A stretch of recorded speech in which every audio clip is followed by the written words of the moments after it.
This is William Ashford, with his worn hat and tattered clothes, standing in the most exclusive commercial dealership on the West Coast. Behind him, gleaming trucks worth a true fortune. Beside him, Tommy Martinez, a young salesman whose mouth hangs open in shock. He can barely process what this old man has just revealed. And Derek Sterling, 15 years of career, impeccable black suit, red Italian silk tie, his hand covering his mouth in absolute horror. Because Derek has just realized something devastating. He ignored the wrong man. In the next 60 minutes, someone in this dealership will sign a multi-million-dollar contract, the largest in the company's history. But who? Will it be Derek, with his 15 years of experience, his corporate contacts, his reputation as a ruthless closer? He'll use every trick he knows to recover this sale, every relationship, every accumulated favor. Or will it be Tommy, the rookie who in 6 months has never closed a single sale?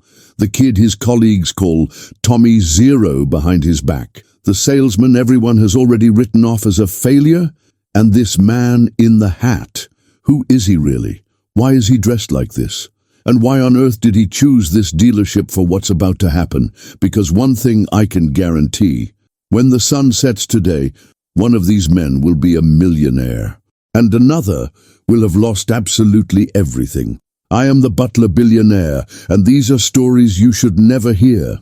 Tales from behind the velvet rope, where fortunes are made and lost on the turn of a phrase, where character is tested not by what a man wears, but by how he treats those who appear to have nothing to offer him in return. The man shuffling through the front entrance of Premier Commercial Vehicle Center looked like he had crawled out of the city's forgotten corners. His shoes were held together with duct tape and hope. His jacket, once perhaps navy blue, had faded to the color of old storms. Stubble covered his weathered face, and his hair hung in greasy strands that hadn't seen a barber in months. To the casual observer, to the trained eye of a salesman, this was clearly someone who had wandered in seeking shelter from the California sun, not someone seeking to purchase a fleet of vehicles. But William Ashford, for that was indeed his name, though no one in that showroom would have recognized it, walked with a purpose that contradicted his appearance. His eyes, sharp as cut diamonds behind the facade of exhaustion, took in every detail. The way the security guard's hand moved instinctively toward his radio, the way the receptionist's smile faltered when she saw him approaching, the way conversations died as he passed, only to resume in urgent whispers behind his back. You see, William Ashford didn't just own a few department stores. He didn't just have money. At 52 years old, he commanded an empire that stretched across 48 states, 12,000 retail locations bearing the Ashford name, employing nearly 500,000 people, generating revenues that would make small nations envious. Forbes had listed his net worth at $8.7 billion. Though the true figure fluctuated with the markets and his private investments in ways that would make accountants weep. But today, dressed in the costume of society's forgotten, he had come to conduct an experiment in human nature. The commercial vehicle center sprawled across 15 acres, its showroom floors gleaming under industrial lighting that made every chrome bumper sparkle like captured starlight. This wasn't where ordinary people came to buy ordinary cars. This was where corporations came to purchase fleets, where logistics managers negotiated deals for hundreds of trucks, where the real business of moving America's goods from coast to coast was decided over coffee and contracts. Behind the wheel of those massive trucks that dominated the showroom floor lay stories of American commerce, deliveries that kept stores stocked, supplies that kept hospitals running, goods that kept the economy's blood flowing through the nation's veins. It was serious business conducted by serious people who wore serious expressions and carried serious money. Derek Sterling had been working this floor for 15 years, and he could read a customer from across the showroom. The slight hesitation in their step that meant they were still shopping around, the way they touched the vehicles that indicated their price range, the quality of their watch, their shoes, their briefcase, all of it told him exactly how to approach them. exactly which vehicles to show them, exactly how much commission he might expect. At 42 years old, Derek had perfected the art of the corporate sale. He had shaken hands with CEOs of Fortune 500 companies. He had negotiated deals that sent fleets of vehicles to construction sites across the Southwest. His office walls were covered with awards, Salesman of the Year 4 times running, photographs of him receiving recognition at company events, newspaper clippings featuring his record-breaking sales. Derek dressed the part. His suits were tailored, his shoes Italian leather, his ties silk. When he walked through the showroom, other salespeople stepped aside. When he spoke, customers listened. When he recommended a vehicle, they bought it. He had earned his reputation through years of reading people correctly, and that reputation had made him wealthy. But perhaps more importantly, that reputation had made him confident. Confident to the point where he no longer questioned his first impressions. Confident to the point where he trusted his instincts above all else. Confident to the point where he had forgotten the most basic truth of sales, that assumptions can destroy more deals than they close. On this particular Tuesday morning, Derek was expecting a big fish. His secretary had scheduled an appointment with Richard Blackwood, who had called claiming to represent a logistics company looking to expand their fleet significantly. The man had asked about their largest trucks, had mentioned numbers that made Derek's pulse quicken. 200 vehicles, he had said, refrigerated units, top of the line. Derek had been in sales long enough to know that big claims often came from small wallets, but something about Richard's tone, his knowledge of the industry terminology, his specific questions about financing options, had convinced Derek this was legitimate. This could be the sale that would secure Derek's position as the company's top performer for another year. So when Derek spotted William Ashford shuffling through the front entrance in his tattered clothes and broken shoes, his mind immediately categorized and dismissed him. Homeless man seeking shelter, perhaps looking for a bathroom, certainly not a customer, certainly not someone worth his time when a potential multi-million-dollar deal was walking through the door at any moment. But across the showroom, hunched over a desk covered in rejection letters and crumpled notes, sat Tommy Martinez. 24 years old and 6 months into his career at Premier Commercial Vehicle Center, Tommy had yet to close a single deal, not one sale, not even a small cargo van for a local flower shop. Every lead he touched seemed to wither. Every customer he approached eventually walked away. Tommy's desk was tucked into the corner, away from the main traffic flow, the physical representation of his place in the company hierarchy. While Derek and the other senior salespeople claimed the prime spots near the entrance, Tommy made do with a folding table and a phone that rarely rang with good news. The rejection had taken its toll. Tommy's mother, Maria, was fighting a losing battle with cancer, and the medical bills were crushing their small family. The experimental treatments she needed cost more money than Tommy had ever seen. His sister Sophia was 16 and needed to focus on her studies, not work to support the family.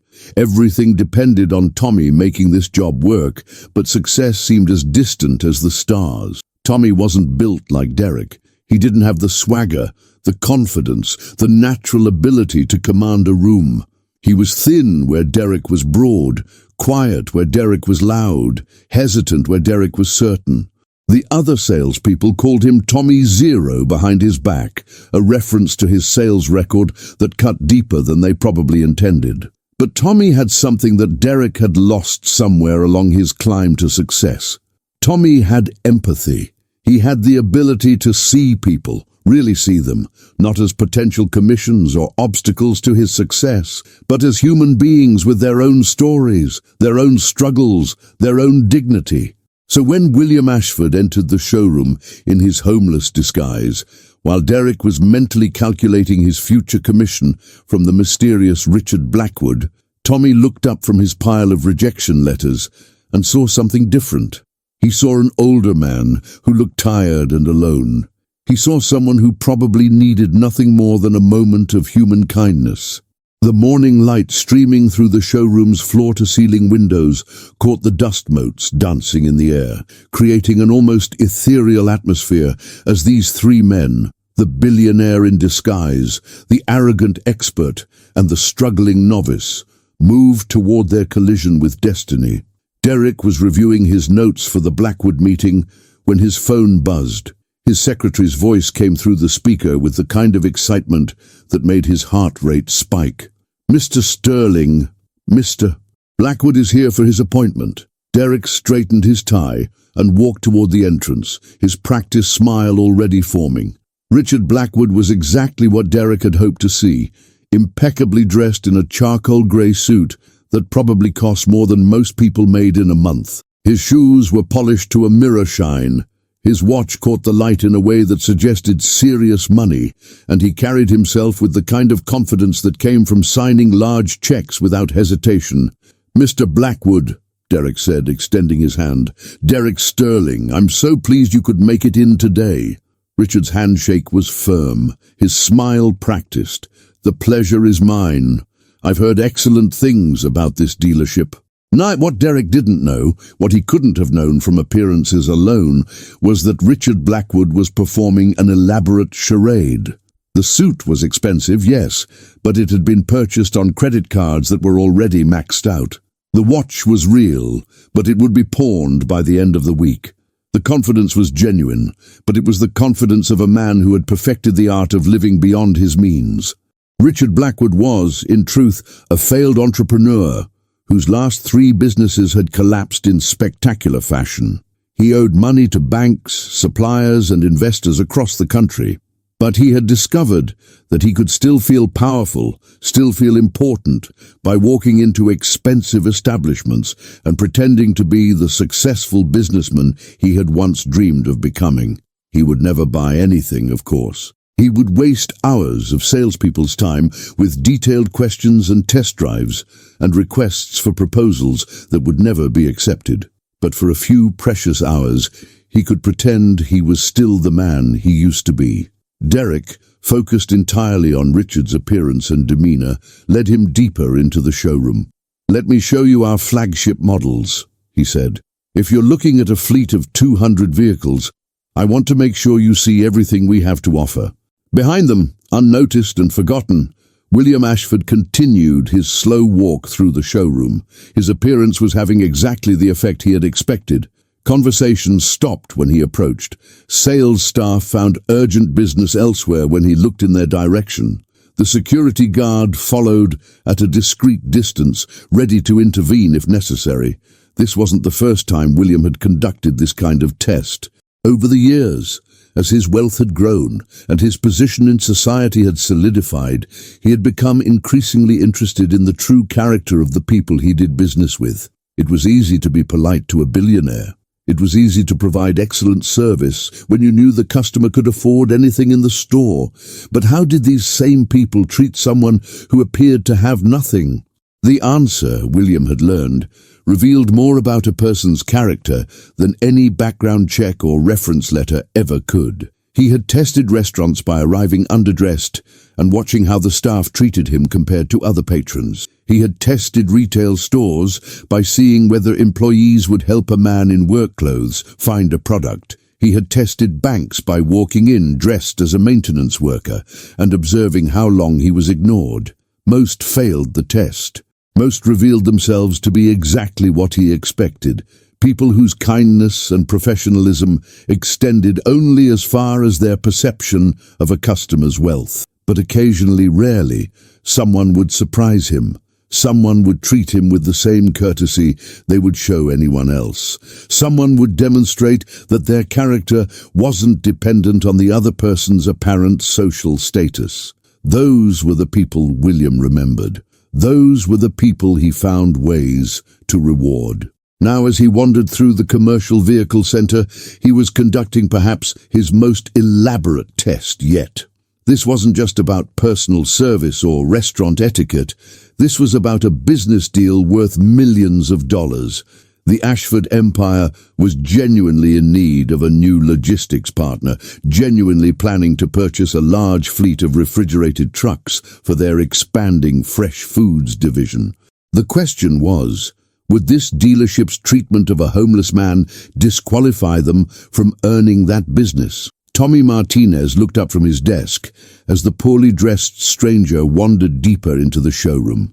Tommy's conscience had been bothering him as he watched the other staff members' reactions. He knew what it was like to feel unwelcome, to sense that people were judging him before they knew anything about him. He remembered his first days at the dealership, when his accent was stronger and his clothes came from discount stores, when the other salespeople had dismissed him as temporary help.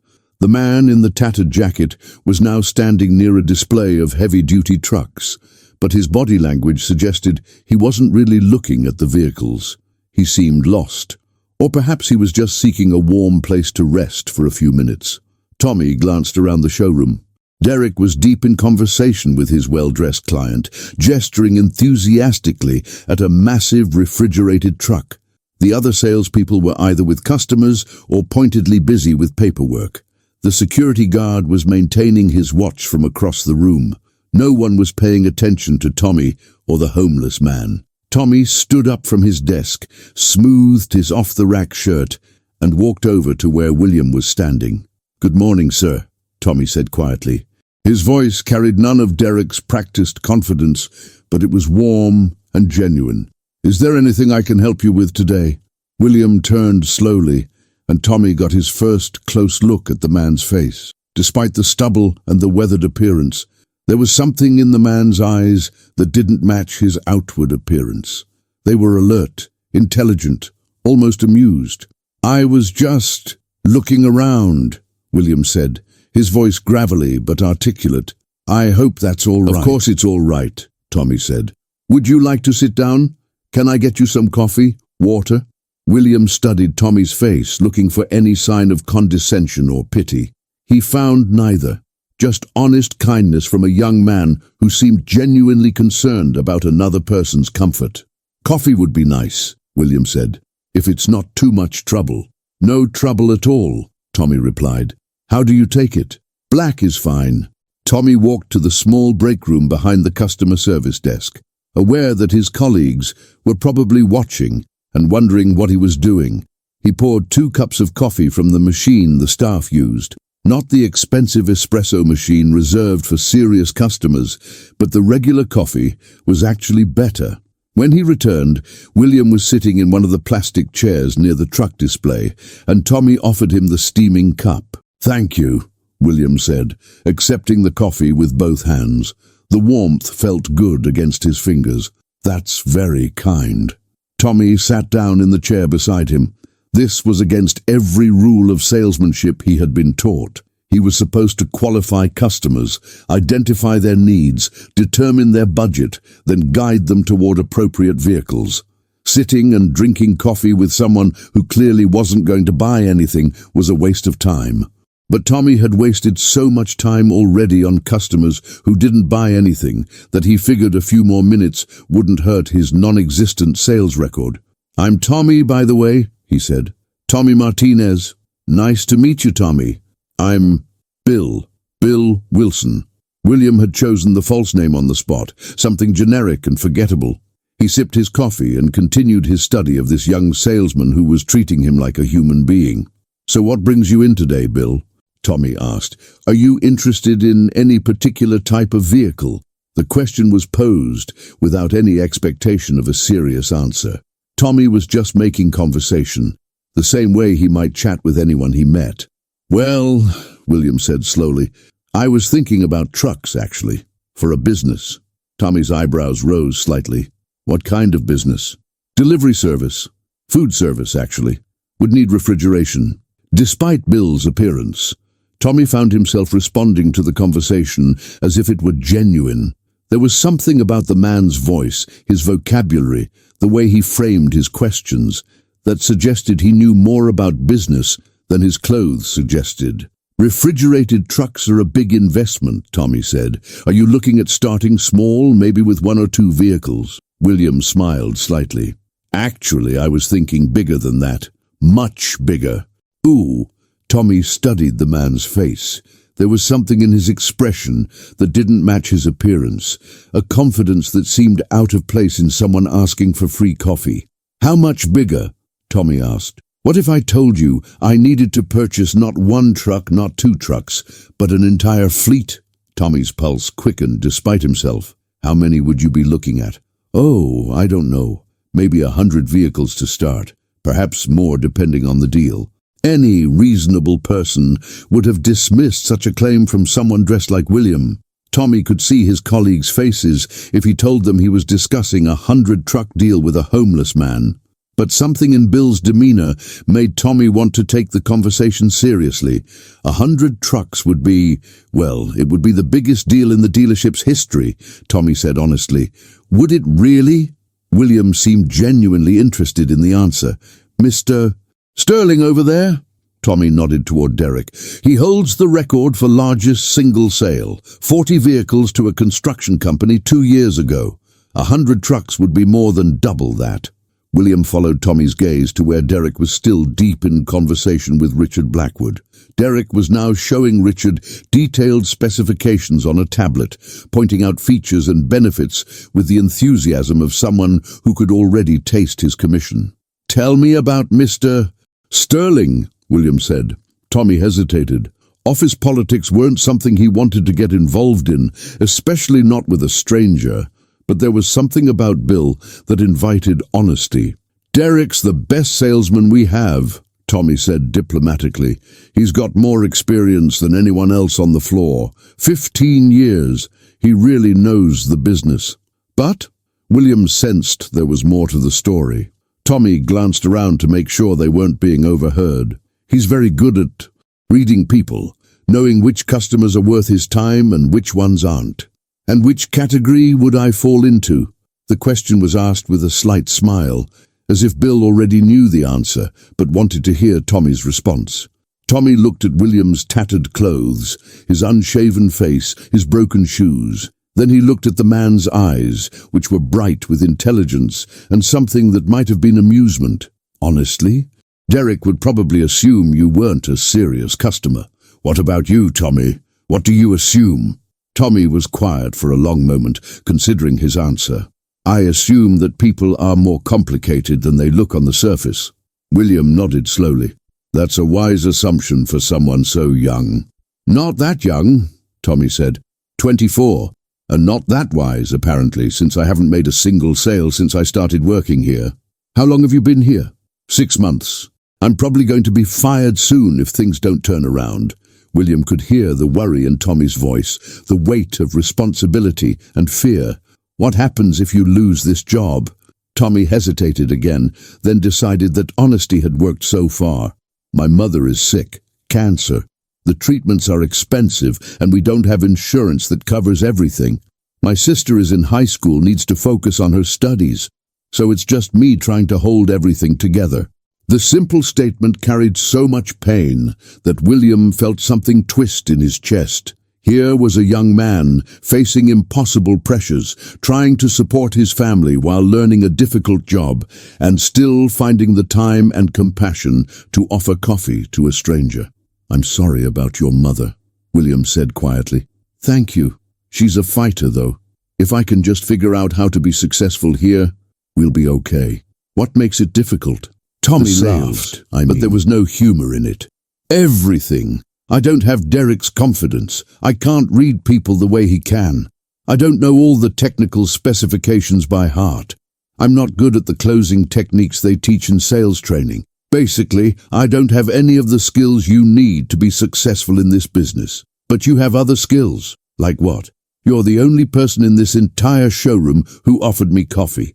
Tommy shrugged. That's just being polite. No, Tommy, that's character, and character is rarer than sales technique. Across the showroom, Derek was reaching the climax of his presentation to Richard Blackwood. He had shown Richard 3 different models of refrigerated trucks, had provided detailed specifications and pricing information, had even arranged for a test drive around the lot. Richard had asked all the right questions, had expressed enthusiasm about the vehicle's capabilities, had discussed timeline and delivery schedules. Everything about Richard suggested he was exactly the kind of customer Derek specialized in serving. Wealthy, decisive, ready to make a large purchase. Derek was already mentally calculating his commission and planning how he would celebrate this career-defining sale. "The pricing looks very competitive," Richard was saying, reviewing the proposal Derek had printed out, "and these delivery timelines would work well with our expansion schedule." "I'm confident we can meet all your needs," Derek replied. "Premier Commercial Vehicle Center has been serving major corporations for over 20 years. We understand the importance of reliable partnerships in the logistics business." Richard nodded thoughtfully. "I'm impressed with what I've seen today." Very impressed. Derek's heart was racing. This was it. This was the moment when Richard would ask about financing options or delivery schedules or the other practical details that would turn this presentation into an actual sale. "I'll need to run this past our board of directors, of course," Richard said. "A purchase of this magnitude requires multiple approvals." "Of course," Derek said. "That's completely understandable. When would you expect to have their decision?" "Well, we meet next Tuesday. I should be able to give you a definitive answer by Wednesday." "Excellent. Should I prepare any additional documentation for your board review?" Richard stood up, shaking Derek's hand firmly. "I think you've covered everything beautifully. This proposal gives us exactly what we need to make an informed decision." Derek walked Richard to the entrance, his mind already jumping ahead to next week's phone call. 200 vehicles. Even with volume discounting, the commission would be substantial enough to secure Derek's position as top salesman for years to come. "I'll call you Wednesday morning," Richard said as they reached the door. "I'll be waiting," Derek replied. As Richard walked out to his rented Bentley, Derek took a deep breath and allowed himself a moment of satisfaction. This was why he had worked so hard to build his reputation. This was why he focused on the customers who mattered, the ones who could actually afford the vehicles they were discussing. He turned back toward the showroom, ready to update his sales manager on the potential deal, and noticed Tommy Martinez still sitting with the homeless man in the corner. Derek shook his head slightly. Tommy was never going to succeed in sales if he kept wasting time on people who couldn't buy anything. But Derek had more important things to worry about than Tommy's career prospects. He had a deal to close. Meanwhile, in the corner of the showroom, William and Tommy were deep in conversation about the logistics business. William, still maintaining his Bill Wilson persona, had been asking increasingly sophisticated questions about fleet management, delivery schedules, and maintenance programs. "The key is reliability," Tommy was explaining. "These trucks need to be on the road every day. A breakdown doesn't just cost you the repair bill, it costs you deliveries, customers, reputation. So maintenance programs are crucial." "Absolutely. We offer several different service packages, depending on how you want to handle it. Some companies prefer to do their own maintenance, but for a large fleet, most find it more cost-effective to let us handle everything." William was impressed despite himself. Tommy might not have Derek's polished presentation skills, but his understanding of the practical aspects of fleet ownership was solid. More importantly, his advice seemed focused on what would actually benefit the customer, not on what would generate the highest commission. "Tommy, can I ask you something?" "Sure. If you were in my position, and I know this is hypothetical, but if you needed to purchase a large fleet of vehicles, what would be the most important factors in choosing a dealer?" Tommy thought for a moment. "Honestly, I'd want to work with people who would still take care of me after the sale. Buying the trucks is just the beginning. You need parts, service, support. You need people who answer their phones when something goes wrong. You need a partnership, not just a transaction. And does this dealership provide that kind of partnership? We try to. I mean, I haven't been here long enough to have a lot of examples, but the company has been around for 20 years. We must be doing something right. What about you personally, Tommy? If you were handling my account, what would I expect from you?" The question caught Tommy off guard. No one had ever asked him about his personal approach to customer service, probably because he had never had a customer to serve. I'd try to be available whenever you needed something. I'd learn everything about your business so I could anticipate problems before they happened. And I'd be honest with you, even if it meant recommending something that made less money for the dealership. William leaned back in his chair, studying Tommy's earnest face. Even if it meant less commission for you? Commission doesn't matter if the customer isn't successful, if your trucks are always breaking down, if we sold you the wrong vehicles for your business, if you end up losing money on the deal, then we both failed. It was a remarkably mature perspective from someone who had never actually closed a sale. William found himself genuinely impressed by this young man's integrity. Tommy, would you mind showing me some of the trucks? I'd like to see what you'd recommend for a delivery business. Tommy's eyes lit up.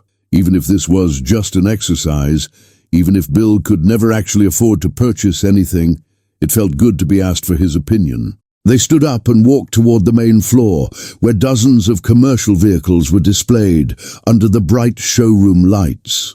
Tommy led William to a section featuring medium-duty refrigerated trucks. For food delivery, you'd probably want something like this, Tommy said, stopping next to a gleaming white truck with refrigerated transport painted on its side. It's got the reliability of the chassis, but it's sized right for urban deliveries. The refrigeration unit is top of the line, maintains temperature within 2 degrees, even in extreme weather. William walked around the vehicle, examining it with an eye that seemed surprisingly knowledgeable for someone in his apparent circumstances. What about fuel efficiency? Really good, actually, much better than the older models. The newer engines meet all the emissions requirements but still deliver excellent mileage. And maintenance. This model has one of the best reliability records in the industry. The refrigeration units are designed to run for years with minimal service. William nodded, his expression thoughtful. Could I see the inside? Tommy opened the back doors, revealing the spotless interior of the refrigerated compartment. Temperature controls are digital, fully programmable. You can set different zones for different products if needed. The insulation is industrial grade. This thing will keep ice cream frozen in the desert. As William inspected the truck's interior, Tommy found himself growing more animated. It felt good to share his knowledge, to help someone understand the benefits of these impressive machines. Even if this conversation would never lead to a sale, he was enjoying the chance to practice his presentation skills without the pressure of quotas and commissions. This is very impressive, William said, closing the back doors. What would something like this cost? Tommy hesitated. Discussing specific pricing with someone who couldn't afford the vehicle felt like a cruel joke. But Bill had asked, and Tommy had been trying to treat the conversation as if it were real. For a single unit, about 60,000. But if you were looking at a large quantity, there would be significant volume discounts. How significant? Maybe 15 to 20% off the individual price. William nodded slowly. So we're talking about several $1 million total. Yes, it would be a substantial investment. They walked back toward Tommy's desk, passing Derek's office, where Derek was on the phone with his sales manager, excitedly discussing the potential Richard Blackwood deal. Tommy, William said as they sat back down, can I share something with you? Of course. I've been in business for a long time. I've dealt with salespeople across every industry you can imagine, and I've learned that the most important quality in any business relationship isn't knowledge or experience or even price. It's trust. Tommy nodded, not sure where the conversation was heading. Trust that the person you're dealing with will be honest with you. Trust that they'll stand behind what they sell. Trust that they see you as a person, not just a commission. That makes sense. In all my years of doing business, Tommy, I've rarely met anyone who inspired that kind of trust as quickly as you have. Tommy felt heat rise in his cheeks. That's very kind of you to say, Bill. I'm not being kind, I'm being honest. There's a difference. William stood up and extended his hand. Thank you for the coffee and the conversation. I've learned a lot today. Tommy shook his hand, surprised by the firmness of the older man's grip. It was my pleasure. Things work out for you with your business plans. I think they will, William said with a slight smile.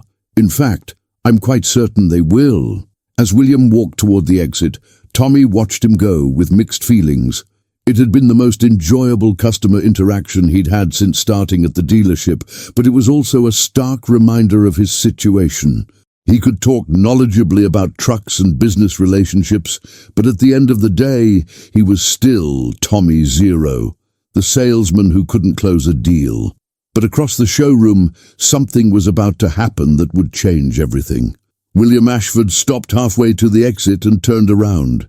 He looked at Tommy, still sitting at his desk in the corner. He looked at Derek, still on the phone discussing his anticipated sale. He looked at the security guard, who was now checking his watch and probably wondering if the homeless man was finally leaving. Then William walked to the reception desk. "Excuse me," he said to the receptionist, who looked up with barely concealed distaste. "I'd like to speak with your sales manager, please." "I'm sorry, sir, but Mr. Henderson is in meetings all morning. Perhaps one of our salespeople could help you." "Actually, I need to speak with Mr. Henderson specifically. Could you tell him that William Ashford would like a few minutes of his time?" The receptionist's expression didn't change. The name meant nothing to her, and William's appearance certainly didn't suggest he was anyone important. "I'm afraid that won't be possible without an appointment. Perhaps you could come back another time." William smiled patiently and reached into his jacket pocket. From an inner pocket that had somehow remained clean, despite the jacket's outer appearance, he withdrew a leather wallet. From the wallet, he removed a business card and placed it on the reception desk. The receptionist glanced at the card dismissively, then looked again, then picked it up and read it more carefully. Her face went pale. William Ashford, Chief Executive Officer, Ashford Empire. The logo was instantly recognizable. Anyone who had ever been inside a shopping mall had seen it thousands of times. I'll get Mr. Henderson right away," she stammered, reaching for her phone with trembling fingers. The conversation was brief and urgent. Within 30 seconds, a door marked "Management" burst open, and a man in his 50s hurried out, straightening his tie as he walked. "Mr. Ashford," he said, his voice carrying a mixture of confusion and concern. "I'm Jim Henderson, the sales manager. I have to say, we weren't expecting—" He trailed off as he took in William's appearance.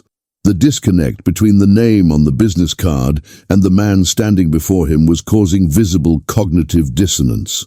"I know I don't look like what you were expecting," William said calmly, "but I assure you, I am who this card says I am. Perhaps we could speak privately for a moment?" Henderson nodded quickly, leading William back toward his office. As they passed through the showroom, several staff members looked up from their work, sensing that something unusual was happening, but not understanding what. Tommy Martinez was one of them.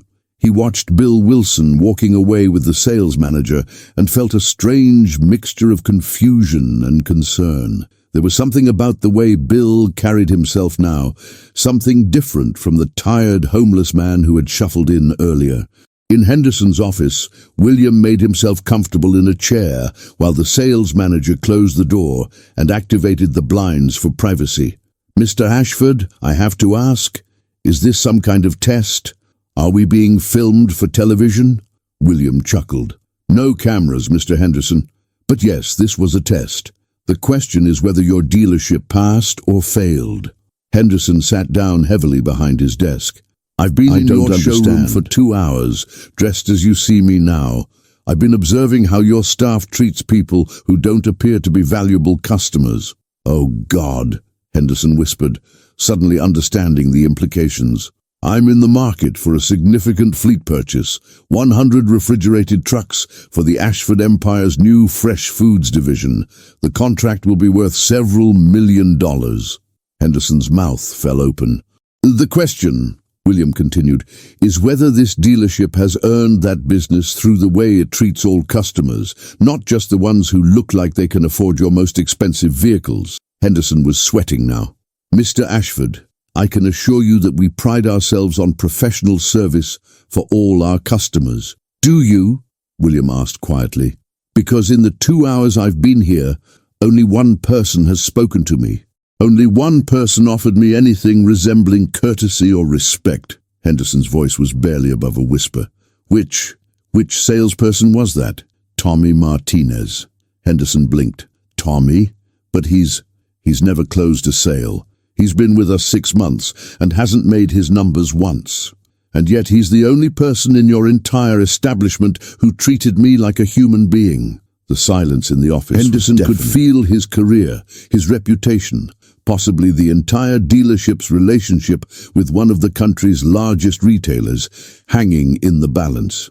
Mr. Ashford, please understand that we serve many corporate clients, and our senior salespeople are trained to identify and prioritize based on appearance? Well, not exactly, but William stood up. Mr. Henderson, I want to make this purchase today. 100 refrigerated trucks, plus a comprehensive service package. Several $1 million in business. Henderson's eyes lit up despite his anxiety. That's wonderful, Mr. Ashford. I'll have Derek Sterling handle the transaction immediately. He's our top performer, 15 years of experience. No, the word hung in the air like a blade. I'm sorry. Derek Sterling ignored me completely. He was too busy with another customer to even acknowledge my presence. I want Tommy Martinez to handle this sale. Henderson's mouth opened and closed, like a fish gasping for air. But sir, Tommy doesn't have experience with transactions of this magnitude. Derek has closed deals with Fortune 500 companies. And Tommy has something Derek apparently lost somewhere along the way. He has character. He has compassion. He treated a homeless man with the same respect he would show a CEO. William moved toward the door. If you prefer to give this sale to Derek, that's your choice. But then I'll take my business to your competitor across town. I'm sure they have at least one salesperson who understands that you never know who you're really talking to. No, wait. Henderson stood up quickly. Tommy will handle the sale. Absolutely. Whatever you prefer, Mr. Ashford. William smiled for the first time since entering the office. Excellent, but I have one more request. Anything. I want you to call Tommy in here, but don't tell him who I am yet. Let me reveal that myself, and I want Derek to be present as well. Henderson's face went even paler. Derek, I think he needs to understand what just happened here, what he missed, what his assumptions cost him. Henderson nodded reluctantly and picked up his phone. Tommy, Derek, could you both come to my office, please? There's a customer here who'd like to speak with you. 2 minutes later, there was a knock on the door. Henderson called them in, and Tommy entered first, followed by Derek. Tommy looked confused and slightly worried. Being called to the manager's office was rarely good news for someone in his position. Derek looked confident, assuming this was about his successful meeting with Richard Blackwood. Both men stopped short when they saw Bill Wilson sitting in Henderson's office. Bill? Tommy said, surprised. What are you doing here? Derek looked from the homeless man to his manager, his confusion evident.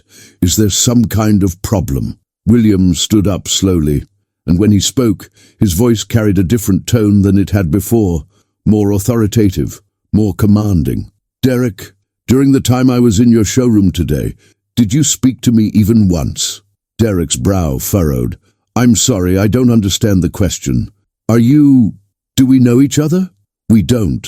But I know you. I saw how you assessed me, dismissed me, and focused your attention elsewhere. Derek looked at Henderson for guidance, but the sales manager was staring at his desk, unable to meet anyone's eyes. Tommy, William continued, during that same 2 hours, how did you treat me? I offered you coffee, we talked, I showed you some trucks. Why? Tommy shrugged, still confused by the strange dynamic in the room. Because that's how you treat people. With respect. William reached into his jacket and pulled out his business card, handing it to Derek. Derek read it once, twice, then looked up with an expression of dawning horror. You're William Ashford, CEO of Ashford Empire, and I've been testing your dealership's character for the past 2 hours. Derek's knees went weak. He had to grab the back of a chair to steady himself. Tommy looked at the business card over Derek's shoulder, his eyes widening. I'm really William Ashford, Tommy. The same man you offered coffee to. The same man you treated with kindness when everyone else in this building looked right through me." The room was silent except for the sound of Derek's labored breathing. "I came here today because the Ashford Empire needs to purchase a fleet of refrigerated trucks, 100 vehicles, several $1 million in business." Derek's head snapped up, hope flickering in his eyes. "Tommy," William continued, "would you be interested in handling that sale?" Tommy's mouth fell open. What? Are you serious?" "Completely serious. Based on our conversation earlier, I believe you understand our needs and would provide the kind of ongoing service we're looking for." Derek stepped forward, his voice shaking. "Mr. Ashford, please, I can explain. I didn't know. I had another customer, a potential fleet sale, and I was focused. Focused on someone who looked like he had money? Yes. No. Derek, let me ask you something. How did your meeting with that well-dressed customer work out?" Derek's face crumpled. He said he needed to consult with his board. He's supposed to call next week." "And do you think he will?" Something in William's tone suggested he knew more about Richard Blackwood than he was letting on. I hope so.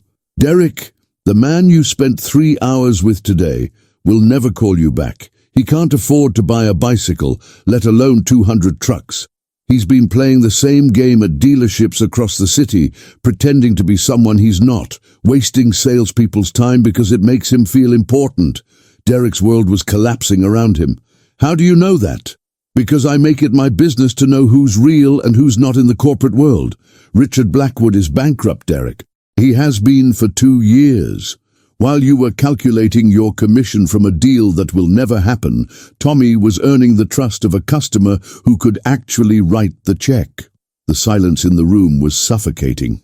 "Tommy," William said, turning back to the young salesman, "are you ready to make the biggest sale in this dealership's history?" Tommy was still processing everything that had happened. "Mr. Ashford, Bill, I don't know what to say. Say yes. Say you'll help the Ashford Empire acquire the vehicles we need." "Yes," Tommy whispered. "Yes, absolutely." "Excellent. Mr. Henderson, I assume Tommy will need some assistance with the paperwork for a transaction of this size." Henderson nodded frantically. "Of course, whatever Tommy needs. Full support from the entire team." William looked at Derek one more time.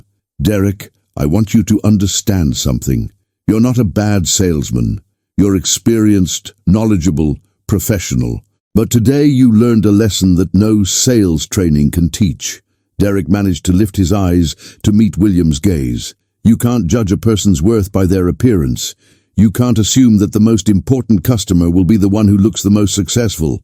And you can never ever be too busy to treat another human being with basic respect." Derek nodded mutely, tears starting to form in his eyes. "The commission from this sale would have been enough to secure your position here for years. Instead, it's going to Tommy, not as punishment for you, but as reward for him. He earned it by doing something very simple. He was kind to a stranger." William turned back to Tommy. "Are you ready to get started on those specifications?" Tommy nodded, still stunned by the rapid transformation of his fortunes. Should we go back to my desk?" William smiled. "I think we'll need something bigger than your desk for this transaction. Mr. Henderson, could we use a conference room?" "Absolutely. The executive conference room is available immediately." As they prepared to leave Henderson's office, William paused at the door. "One more thing, Tommy. What was it you told me about the most important quality in a business relationship?" Tommy thought back to their conversation. "Trust. Trust," William repeated. "You have mine. Now, let's go buy some trucks." The next 3 hours transformed Tommy Martinez from Tommy Zero into the most successful salesman in Premier Commercial Vehicle Center's history. In the executive conference room, surrounded by specification sheets and financing documents, Tommy demonstrated that his understanding of commercial vehicles was far more sophisticated than anyone had realized. His questions were insightful, his recommendations practical, his attention to detail impressive. But more than his technical knowledge, William was struck by Tommy's integrity. When William asked about optional features that would have increased the total price significantly, Tommy honestly assessed which ones the Ashford Empire actually needed and which ones were unnecessary. "The extended warranty is probably worth it for a fleet this size," Tommy explained, "but the premium paint package is just cosmetic. It won't affect performance or resale value significantly." It was exactly the kind of honest advice William had hoped for. By the end of the afternoon, they had configured 100 refrigerated trucks with all the necessary specifications for the Ashford Empire's logistics needs. The final price, even with fleet discounts, represented the largest single sale in the dealership's history. Tommy's commission alone would be more money than he had ever imagined earning in his entire life. As William signed the final documents, he looked across the table at Tommy, who was still struggling to believe what had happened. "Tommy, can I give you some advice about your career?" "Of course. Don't change. Don't let success make you forget why you earned it. Don't let money make you stop seeing people as individuals. Don't become so focused on the big sales that you forget to be kind to the small customers." Tommy nodded solemnly. "I won't forget.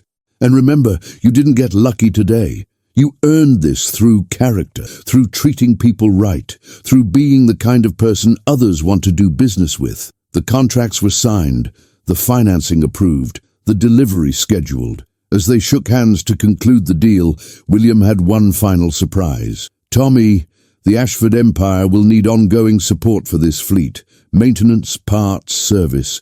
Would you be interested in being our account manager?" Tommy's eyes widened. "You mean permanently?"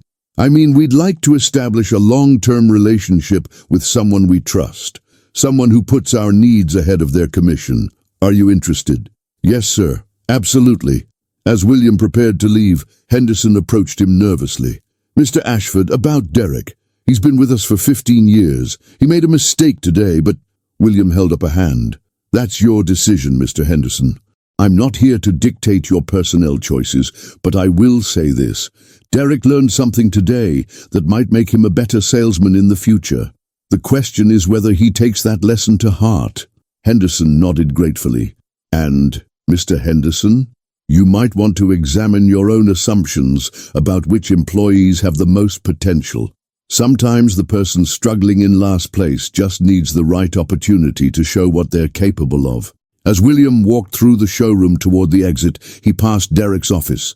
Derek was sitting at his desk, staring at his wall of awards and commendations, his phone silent, his computer screen dark. William knocked on the doorframe. "Derek?" Derek looked up with red-rimmed eyes. "Mr. Ashford, I want to apologize." "Apology accepted. But more importantly, do you understand what happened today?" Derek was quiet for a long moment. "I judged you based on your appearance. I assumed you couldn't afford anything we sell. I was wrong. That's part of it. What else? I wasted time on a customer who wasn't real while ignoring one who was. And," Derek struggled with the words, "I forgot that every person deserves respect, regardless of how they look or how much money I think they have." William nodded. "Those are hard lessons, Derek, but valuable ones. The question is what you do with them." "I don't know how to answer that." "Not for losing the sale. Start by apologizing to Tommy. Apologize for the way you've treated him since he started working here, for calling him Tommy Zero, for dismissing him as temporary help." Derek's face flushed with shame. "How did you know about that?" "Because I make it my business to understand the culture of companies I work with. Tommy deserves better from his colleagues." Derek nodded slowly. "You're right. He does." "Derek, you're not a bad person. You got caught up in judging people by appearances, by focusing so much on the big sales that you forgot about basic human decency. But you can change that, starting today." As William finally left the dealership, the late afternoon sun cast long shadows across the parking lot. His experiment had yielded results beyond what he had hoped for. He had found not just a vendor for his company's needs, but a young man whose character reminded him why some people deserve to be rewarded for being decent human beings. Behind him, inside the dealership, Tommy Martinez was calling his mother to tell her that everything was going to be okay. that the medical bills would be paid, that his sister could focus on her studies without worrying about money, that sometimes, just sometimes, good things happened to people who tried to do the right thing. And in his office, Derek Sterling was staring at his reflection in his computer screen, wondering when he had become the kind of person who looked right through someone in need of basic kindness. The next morning, Tommy arrived at work to find a crowd gathered around his desk.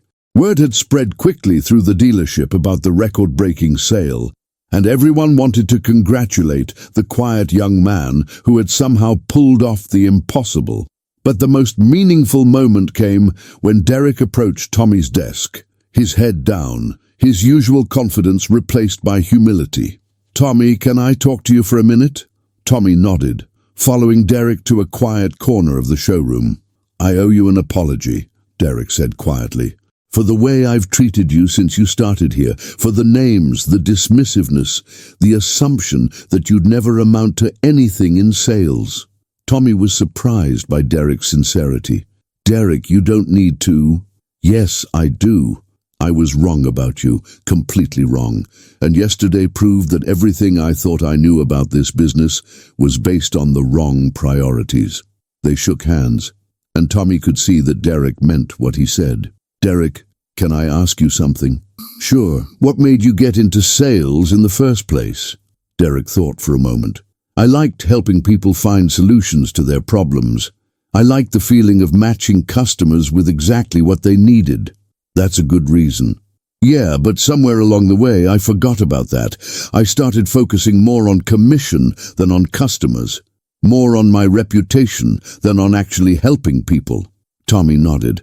"I think we all lose sight of what's important sometimes.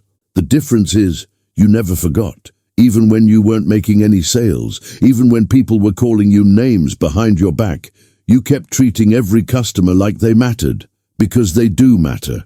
Every person who walks through that door has a story, has needs, has feelings. Money doesn't change that." Derek smiled, and for the first time in years it was genuine. "Mr. Ashford was right. You have something I lost, but maybe it's not too late to find it again." Over the following weeks, the dynamic at Premier Commercial Vehicle Center began to change. Tommy's success had demonstrated that character mattered more than technique, that kindness could be more valuable than cleverness. Other salespeople began to pay attention to how they treated all customers, not just the ones who looked wealthy.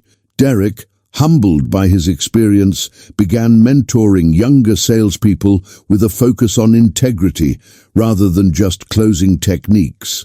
His sales numbers actually improved as he rediscovered the joy of genuinely helping customers rather than just pursuing commissions. Tommy, meanwhile, was learning to balance his newfound success with the humility that had earned it. The account management role with Ashford Empire provided steady income and the opportunity to build a long-term professional relationship. His mother's treatment costs were covered, his sister could focus on her education, and for the first time in his life, Tommy didn't have to worry about money. But perhaps more importantly, Tommy had learned that his natural compassion wasn't a weakness in the business world, it was his greatest strength. 6 months later, William Ashford returned to Premier Commercial Vehicle Center, this time dressed in an expensive suit, arriving in a chauffeur-driven car, looking every inch the billionaire he was. The reception was dramatically different. Henderson rushed out to greet him personally. Staff members straightened their clothes and practiced their smiles. The security guard held the door open with obvious deference. But William walked directly to Tommy's desk, which was no longer in the corner but had been moved to a prime location near the main entrance. "Tommy," William said, extending his hand. "How are things going?" "Very well, Mr. Ashford. The fleet is performing exactly as promised. No significant maintenance issues, excellent reliability." "I'm glad to hear it, but that's not why I'm here." Tommy raised an eyebrow curiously. "I'm here because the Ashford Empire is expanding again. We're opening 200 new locations over the next 18 months. We're going to need another fleet." Tommy's eyes widened. "Another 100 trucks. Actually, I was thinking more like 200 this time." The conversation that followed was conducted with the same integrity and attention to detail that had characterized their first transaction. Tommy recommended exactly what the Ashford empire needed, nothing more, nothing less. As they concluded the meeting, William had one final question. "Tommy, do you remember what I told you about trust being the most important quality in business?" "Of course. I want you to know that trust is a two-way street. I trusted you to handle our business with integrity, and you've exceeded my expectations. But I also want you to know that you can trust me as well." "What do you mean?" William smiled. "I mean that as long as you maintain the character that brought us together, the Ashford Empire will continue to grow its business relationship with Premier Commercial Vehicle Center, and as long as that relationship continues, you'll have the security and success you've earned." It was more than a business promise. It was a recognition that some relationships transcend mere transactions. As William prepared to leave after their second major deal, he paused to observe the showroom one more time. Derek was with a customer, an older woman looking at a small delivery van for her catering business. William watched as Derek listened patiently to her needs, asked thoughtful questions about her business model, and recommended a vehicle that was perfect for her requirements, but generated a relatively small commission. When Derek noticed William watching, he came over after completing the sale. "Mr. Ashford, good to see you again." "How are things, Derek?" "Different. Better. I'm not selling as many high-end vehicles, but I'm sleeping better at night.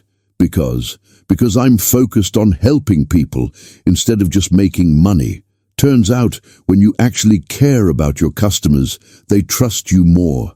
And when they trust you, they buy from you, and they tell their friends to buy from you." William nodded approvingly. "Sounds like you learned the lesson." "I learned that the homeless man I ignored might be a billionaire. But more importantly, I learned that the homeless man I ignored was a human being who deserved better treatment regardless of whether he had money or not." "That's wisdom, Derek. Hard-earned wisdom." As William finally left the dealership, he reflected on the lasting impact of his experiment. It had been about more than just testing character or rewarding kindness, though it had accomplished both of those goals. It had been about reminding people, Tommy, Derek, Henderson, the entire staff, that success in business, like success in life, ultimately comes down to how we treat each other. How we see past appearances to recognize the inherent worth of every individual. How we choose compassion over convenience, character over commission. The true measure of wealth isn't what's in your bank account, it's what's in your heart.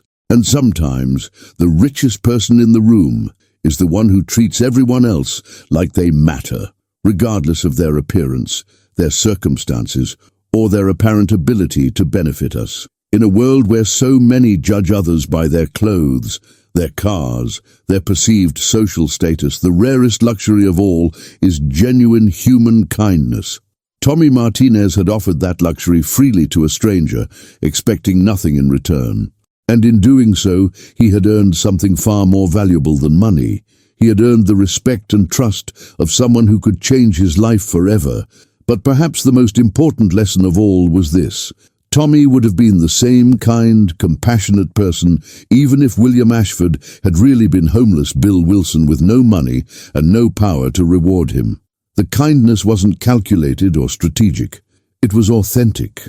And authenticity, as any truly successful person will tell you, is the one thing that cannot be faked, cannot be taught, and cannot be bought. It can only be recognized, appreciated, and rewarded by those wise enough to see its value. As I close this tale, remember this: we encounter tests of our character every single day, though we rarely recognize them as such. The way we treat the waitress when we're having a bad day. The way we respond to the customer service representative when we're frustrated. The way we interact with the janitor, the security guard, the person who appears to have nothing we want. These moments reveal who we truly are beneath the masks we wear, the roles we play, the images we project.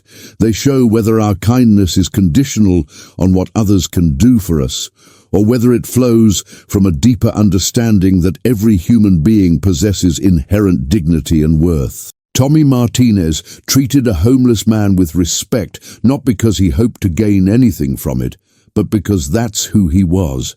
Derek Sterling judged that same man based on appearances, because that's who he had become. The question each of us must ask ourselves is this: when we encounter someone who appears to have nothing to offer us, how do we respond? With dismissal or with dignity? With judgment or with generosity? With indifference or with kindness? The answer to that question doesn't just determine how we treat others, it determines who we become, and sometimes, just sometimes, it determines whether we recognize the opportunity of a lifetime when it walks through our door dressed in rags. For in this world of illusions and pretenses, of facades and false impressions, there remains one unshakable truth. Character is destiny. And character, unlike fortune, cannot be lost, stolen, or taken away. It can only be given freely, one interaction at a time, one choice at a time, one moment of human kindness at a time. I am the butler billionaire. And these are the stories that remind us all that the greatest wealth lies not in what we have, but in who we choose to be.